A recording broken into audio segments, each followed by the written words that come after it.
Non hai mellor maneira de enganchar os nenos e máis a mocidade ao galego que con produtos audiovisuais en galego e específicos para eles. A día de hoxe é dificilísimo acceder a contidos dobrados ao galego, tanto para usalos como entretemento como para aprender a nosa lingua. Xa no ano 2015 o ILGA, o Instituto da Lingua Galega, subliñaba a importancia da dobraxe na normalización do uso social do galego.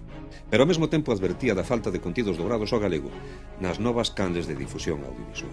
Que os galegos de todas as idades poidamos acceder a contidos no noso idioma, nas televisións e nas grandes plataformas, non debería ser unha opción do audio, tería que ser un dereito.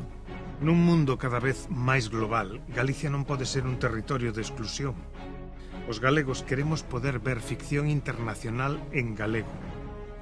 E que os de fora tamén poidan ver ficción galega en galego e nas súas linguas. Queremos unha canle xabarín para que as nenas, os nenos e a mocidade poidan acceder, sen ter que estar pendentes da grella de programación, a contidos axeitados para eles en galego. Detrás das nosas voces hai unha actividade industrial dentro do sector da cultura. E o seu futuro vai parello ao da lingua. Para que haxa futuro, hai que actuar con urxencia no presente. Se queres poder gozar de contidos en galego para todas as idades, pero especialmente para xente máis nova, comparte este vídeo. Comparte este vídeo. Comparte este vídeo.